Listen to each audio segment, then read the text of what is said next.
Hey guys, welcome to This is Sporta, a pre-recorded edition, part two. I tried this morning to get something going, and it wouldn't upload due to the bit rate and then some other errors. So here I am trying to record again on my lunch. This is about 30 minutes, so I think I can do it. Let's start with Major League Baseball. The playoffs are beginning tonight with the New York Yankees versus the Boston Red Sox.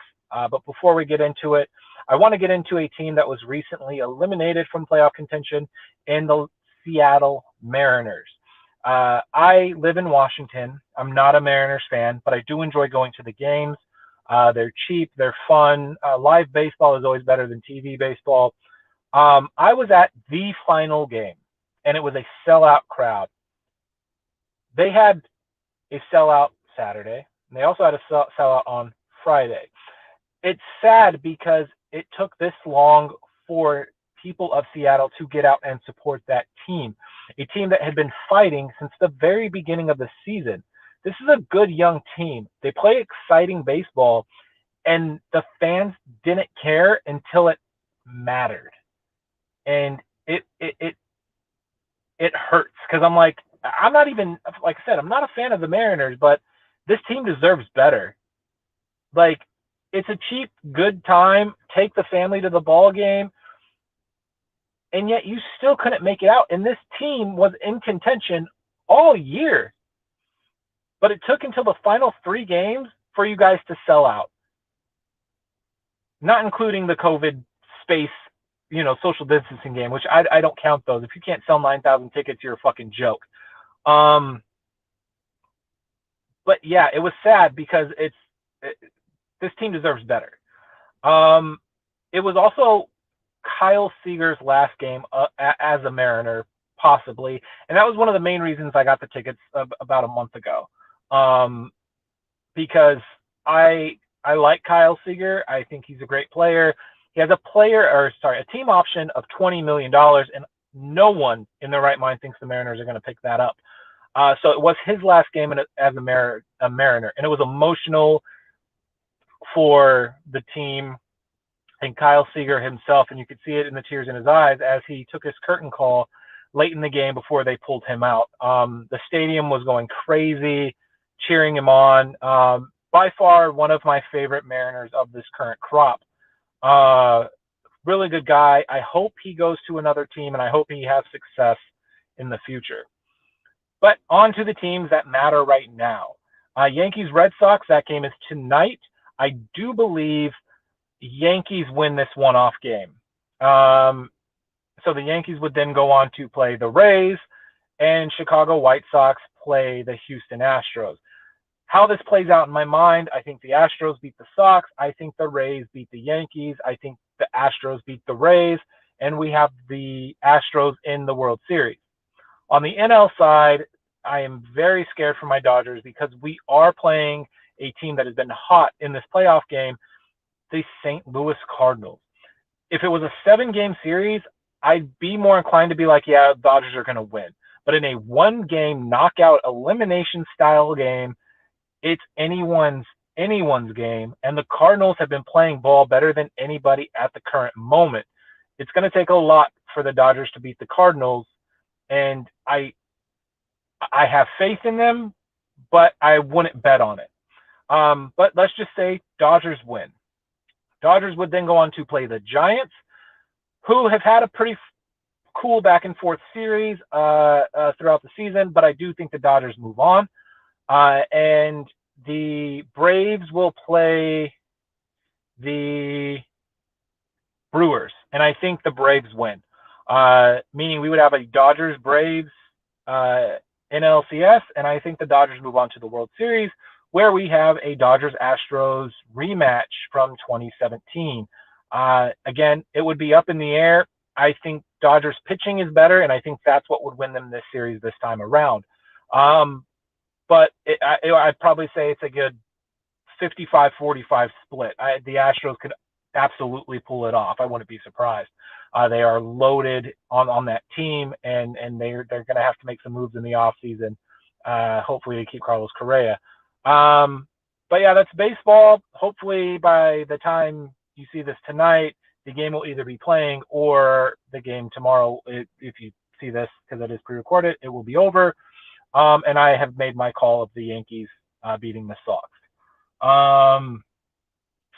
So that's baseball. Let's go to F1. If you don't know what F1 is, it's Formula One racing. It is one of my favorite things to watch. I'm not a big racing fan, can't stand NASCAR, don't like IndyCar, love Formula One, love Le Mans. But Formula One was off last week.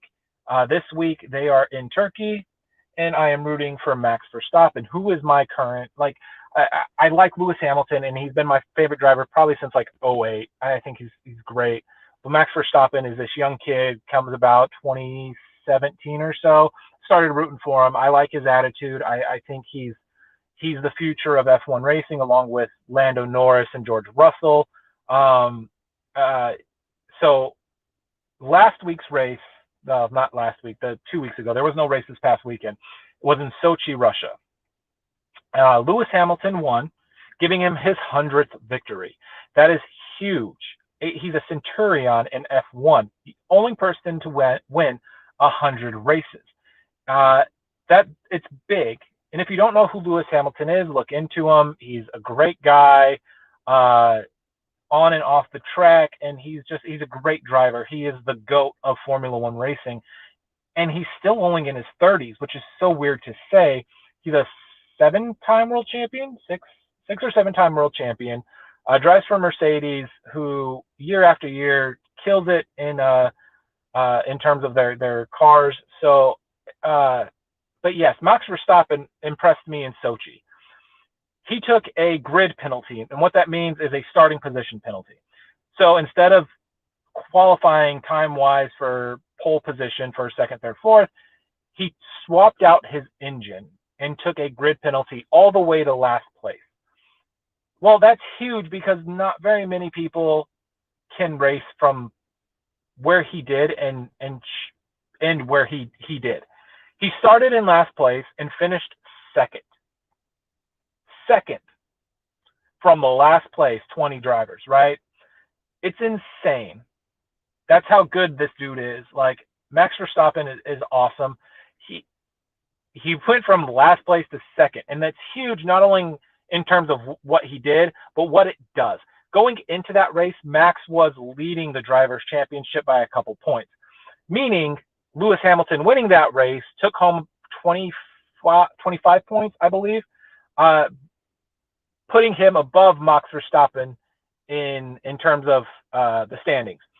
If Max didn't break top 10, he wouldn't have gotten any points, meaning he would have been down probably 21 points in these final 7 races. But not only did he get in the points, he took second, which is 18 points. And so he only trails Lewis Hamilton by, I think, 4 or 5 points right now with 7 races left. This has been a back and forth all season. The important thing here now is third place. Right now, it's Valtteri Bottas, who is Lewis Hamilton's teammate at Mercedes. This could be big because Bottas actually leaves at the end of the season to go race for Aston Martin. And he's not necessarily liking playing Lewis's wingman this season. So we could see this play out in the final 7 races where Bottas just doesn't want to play wingman and wants to win races. If he does this, it could ruin Lewis's chance at another world championship, but it could also help Max Verstappen win his first world championship and Red Bull's first world championship in a long time. I believe the last person for Red Bull to win a title was Sebastian Vettel. 2011, 12 or so. So if you're not into Formula One racing, I'm not forcing it on you. I'm not saying go watch it. There's a Netflix special called F1 Drive to Survive or something of that nature. It's a great show. It's a great reality show about Formula One racing. And I've turned people to this because if you don't like Formula One racing or you've never watched it, watch this special and you'll absolutely get into Formula One racing. I think it's great. But yes, this week's race is in Turkey. I'm interested to see the qualifying this week and the practices and who gets the fastest time and who starts pole position, because Turkey is a fun track.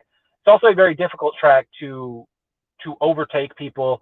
So if Max or Lewis get one of the first couple spots, it may be hard for the other to overtake and win that particular race. So it will be fun to watch. Um, if you know anything about Formula One racing, there's a good young crop of drivers right now: George Russell, Lando Norris, Carlos Sainz, Charles Leclerc, Pierre Gasly, who is one of my favorite youngsters on the circuit, as well as Lando Norris. They race for different teams: AlphaTauri, McLaren, Ferrari, Red Bull Racing, Williams Racing, Haas Racing, Mercedes Petronas Racing. It's fun because they're teammates, but they're also competitors, and it's just fun to watch. And with this young crop of drivers that they have, very good drivers, I do think Formula One racing has a huge, huge potential to be big in the States, especially because we do have an F1 race in Austin, and we will have one in 2022 in Miami. So they're bringing Miami to the circuit, which is really cool. I don't know if Austin is staying, but if we could get 2 Formula One races, this is big for the United States, because it is a sport that is very fan driven. And these guys are big for their fans. And Lewis Hamilton is one of those guys who loves the fans. He says hi, he signs autographs, he takes pictures. Max Verstappen is the same way. He's a young kid, takes pictures, and knows that he makes his money because of the fan. But yeah, that's Formula One. So not much going on last week. This week, though, race in Turkey. Check it out, ESPN Plus. If you have it, we'll have the races. On to NFL. It's week 4, and my Rams took a big L to the Arizona Cardinals, who looked like juggernauts. They are 4-0 now. 4-0. The Cardinals are one of the only teams left undefeated, other than the Las Vegas Raiders, who play tonight against the Los Angeles Chargers, a game where I do think the Chargers will win, based on the fact that Derek Carr went and opened his mouth saying it's going to seem like a second home game. I don't think the Chargers are going to like that too much, and I think they come out and they put a whooping on the Raiders, leaving the Cardinals the only undefeated team in the NFL.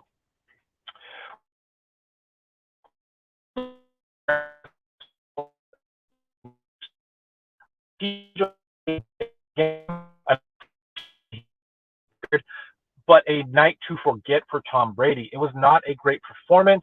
It wasn't a great game by either team, and the Buccaneers pulled it out by the skin of their teeth, with the Patriots missing a field goal in the final seconds. It was not fun to watch. It was not fun to look at. It was ugly. The Patriots abandoned the run. They couldn't get anything going. Tom Brady had more rushing yards than the Patriots, who had -1. A team that does look like they are on the road to being a Super Bowl contender is the Dallas Cowboys. Offensively, they are purring like a brand new sports car. Defensively, they are getting better. This is a young defense that, with time during this season, they will gel, they will get cohesive, they will have the chemistry, and they will be better. They played a Panthers team who, with Sam Darnold, who I never gave up on, a lot of people did because he was horrible with the Jets, but they're the fucking Jets. He played really well, and he has been playing well for the Panthers. But they could not beat Zeke Elliott and yesterday. That defense is getting better. I think they take the NFC East pretty handedly, and I don't think it's close. Other big games yesterday, the 49ers and the Seahawks. I think the 49ers had that game in hand until Garoppolo went out. Once that happened, Seahawks took advantage, and Russell Wilson did Russell Wilson things, and the Seahawks won by a touchdown. The Seahawks don't look good, and I'm not sold on them as Super Bowl contenders. I think they're playoff contenders. I think they can play good football, and I know they have the talent to be Super Bowl contenders. I just don't know if they're going to put that together anytime soon. I believe Ken Norton needs to be fired. I believe Pete Carroll probably needs to be fired. But that's just me. I'm not a Seahawks fan. I only judge by what I see on the eye test. Russell Wilson is still an elite quarterback despite his numbers not being great. Everyone has a bad game, has a bad run. I do think he turns it around. I think this offense can turn it around a lot more easier than this defense can. This defense needs to pull their head out of their ass and start playing like I know they can with Jamal Adams, Quandre Diggs, Carlos Dunlap, and everyone else. Bobby Wagner, who's probably the best linebacker in the league. The talent is there. They can put it together. They have to if they're going to make a run in the NFC West, which I still believe is the hardest division in football. So Seattle, do better if you want to win and you want to take the division. You're going to have to play an all-around team game. You're going to have to do better. As the season progresses, we'll see what happens. Not a Seahawks fan, but I do have faith that they will get better, and I still think they will. The Cardinals are surprising the shit out of me. I had the Niners winning the division because I think they were coming back healthy. I think Garoppolo was coming back healthy. I completely underestimated the Cardinals. I thought they'd be good. I didn't think they'd be this good. We'll see if they can keep this up. But Kyler Murray right now is my MVP of the league. He's playing phenomenal, and he has that team motoring like nobody's business. Let's see. Buffalo tore apart the Texans. I'm not surprised the Texans are horrible, but Buffalo is playing good ball. Offensively, they're great. Josh Allen and Stephon Diggs are clicking. Defensively, they're playing really well. They are my dark horse AFC team. By dark horse, I mean everyone thinks it's the Ravens or the Chiefs or this team or that team. I think the Bills are the team to beat in the AFC, and I know that sounds weird. Mahomes is playing great, but it's not the Mahomes we're used to seeing, and I think everyone is kind of like, what's the term? Jumping off the Mahomes bandwagon. Like, oh, he's so great. He is. Don't forget that. Just because he's had not even bad games. They've been ugly games, but he's played well. But he's thrown 4 interceptions, and that's not Mahomes-like. So it'd be interesting to see where that goes.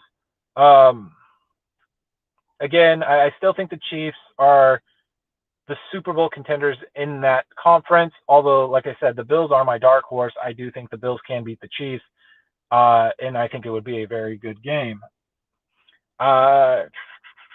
Let's see, what other big games were there? There weren't too many big games yesterday. Bucks, Patriots, Cowboys, Carolina, the division games, Rams, who lost? The Rams. God damn it, guys. Come on. You got blown out at home. It's not something I wanted to see.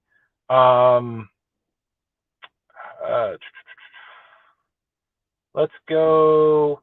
So, other than NFL, move that out of the way. NHL. It's still preseason. Regular season is upon us. My big thing right now with the NHL is Robin Leonard and his attack on the NHL and the way they're handling injuries and people with steroids and pills and what the sports therapists and doctors are doing, the team owners are doing. If you don't know, Buffalo is having issues right now with their captain, Jack Eichel, who they stripped of his captaincy. And he's been hurt for a long time. He wants to have surgery on his neck. And it's something that hasn't been done before. Not too many of it's not technically experimental surgery, but it's something that hasn't been done a lot. And the team is telling him no. And the team apparently owns his body. I don't know if it voids the contract if he just goes and gets it, but the team is saying, no, you're not going to have this surgery. And so there's this big power struggle, and they've stripped Eichel of his captaincy. And Leonard's come out in defense of Eichel and saying, look, man, you guys fucked me up when I was there and got me addicted to pills. and you fucked up my ankle. And Robin Leonard is a big advocate of mental disorders and everything else. And he's been there. He is that guy. He speaks the truth. And so I'm very interested to see where this goes. I don't want to get too far into it without doing the proper research, but he has essentially called out the owners of the Buffalo Sabres and their staff of mishandling injuries and illness with that team. And everyone expects the NHL to cancel him sometime soon. So we shall see what happens there. Let's see. The Kraken have played a few preseason games, and everyone is going insane, like they're Stanley Cup champions. I get it. They played a couple good games. They played a couple bad games. Let's slow down. It's preseason. No one cares. They do have a good young defensive core, and they built from the goalie out with the big signing of Grubauer. I do expect them to be a very physical team. I just don't know if they have the scoring ability to keep up with the rest of the league. With that said, they are in a piss-poor Pacific Division where I think Vegas will take the top spot, and the Kraken could possibly take second or third. Vancouver is just too up and down for me. I don't know what I'm getting out of the rest of the league. I know the Ducks shouldn't be there. The Kings probably won't be there at the end. The Sharks are the Sharks, and I don't think they will show up. So it's possible that they do make playoffs their first season. But on the hockey front, other than Leonard, there's not too much to talk about right now. And like I said, I don't want to go too far into it without doing the proper research. NBA is going to be starting soon. And again,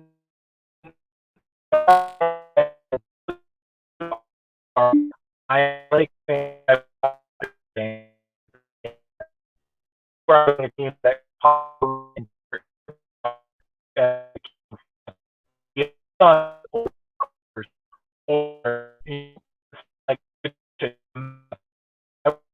because those will still be fun games. But I mean, I don't care if they're playing the Sacramento Kings. I don't care if they're playing the Memphis Grizzlies. I don't care if they're playing the Houston Rockets or a team in the other conference that to me doesn't matter. Like I wouldn't care if they played the Magic. I mean, if they played the Bucks and I could see Giannis play, sure. They're playing the Nets, of course, because that could be a potential finals matchup. But other than that, NBA, not a big fan of during the regular season. And only a fan of big games, and then obviously after the All-Star break when games really start to matter. It's like baseball to me. I think there's too many games in a season. I think they need to shorten the season. But we all know they won't do that because of money. But I really do hope they expand. I want to see a team in Seattle. I want to see a team in Vegas for the NBA. I think that'd be really cool. WNBA playoffs are going on right now. Honestly, couldn't tell you who's still in the playoffs. Pretty sure the Aces are there, which is the Las Vegas team. And the Seattle Storm were in the playoffs and got booed. So good. But yeah, they're out already.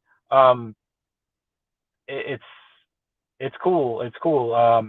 Not a big fan of women's basketball, but playoff basketball is fun to watch. And some of these women, and I should say all of these women, are absolutely dominant in basketball. I couldn't play against them, and I'm not going to say, oh, well, I'm a man, I can do better. No, I couldn't play in the WNBA.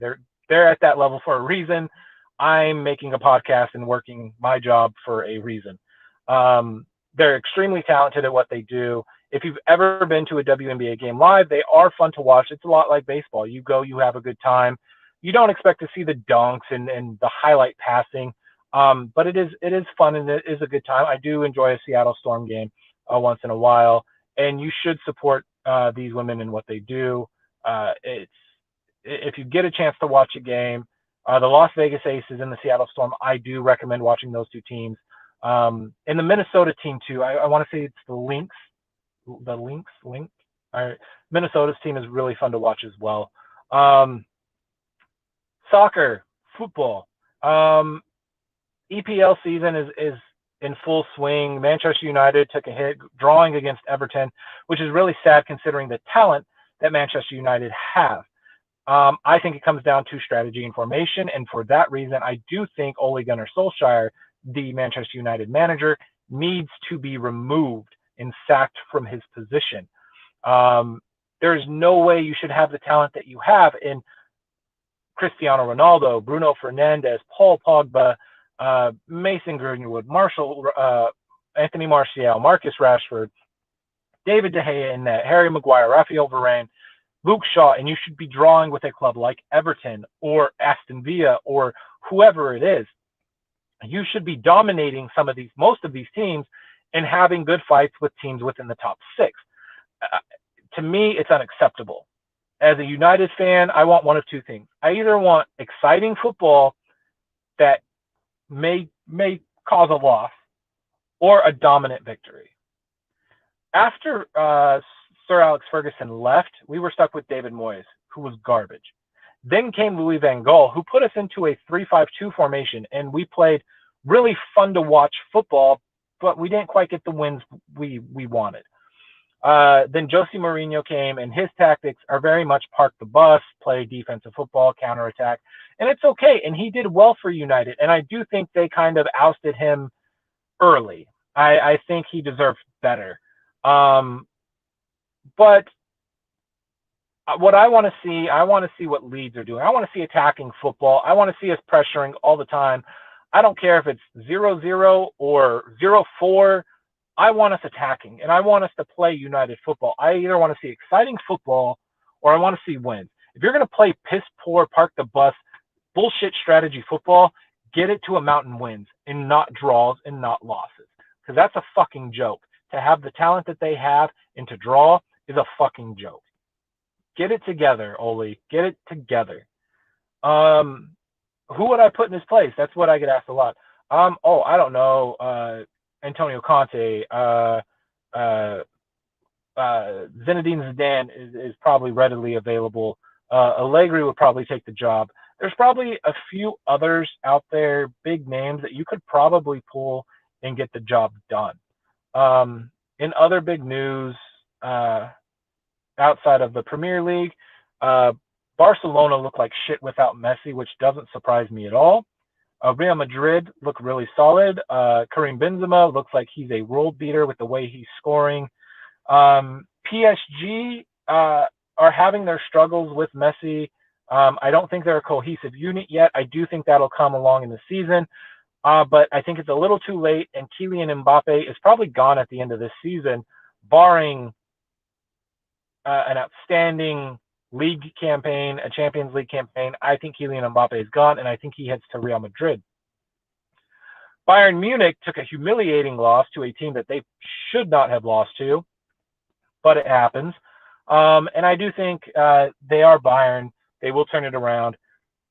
They still will win the league. I'm not surprised. But it's been good. MLS-wise, the Seattle Sounders still look like the top team in the MLS, which is good for me. I am a season ticket holder, and I do enjoy going to a Sounders game, and I can't wait for playoffs. João Paulo, who is a midfielder for us, had an amazing run last night. Amazing run, a great goal. It was phenomenal to watch. I know people piss on the MLS because that's not the competitive nature of a La Liga or EPL or Bundesliga. I get it. But for American football and American soccer teams that, that we see on a regular basis, it is fun to watch. So another thing I will suggest, if you are not into soccer, but you do like television, Apple TV has a great show called Ted Lasso. You've probably heard of it, and it's not overhyped. It is a great show. It is laugh out loud comedy with other things mixed in. It's a great show. Season 1 was fantastic. Season 2 has been really great, and it has been renewed for season 3. But it is a great cast, and it is a great premise of a show of a former American football coach, actual like NFL football, who gets hired to coach a football team in England called AFC Richmond. And it's not the football he thinks it is. But it turns out you don't have to be a genius to figure it out on the field with coaching, but it's great. The supporting cast is great. Juno Temple's fantastic in it. The guy who plays Roy Kent, I forget his name, is fantastic. But it's a funny show. You don't have to be into soccer to like it or to get the humor in it. Jason Sudeikis as Ted Lasso is phenomenal. And if you don't know who that is, about 8 years ago, NBC got the Premier League football, so they ran these commercials. An American coach in London, where he took over Tottenham Hotspurs, and he was there for like all of 6 hours before he got fired. It's a great commercial. You can look it up on YouTube. They are absolutely hilarious. But yeah, it's a good show. Anyways, we're about 30 minutes in. I am going to say that is all for today in this version of This is Sporta. I hope this one uploads properly so you do get to see it. Again, with work and everything else, I haven't had time to do live shows. Hopefully that changes soon. I love you guys. Remember, like and subscribe. Give us the support. This is Sporta, and we will see you soon.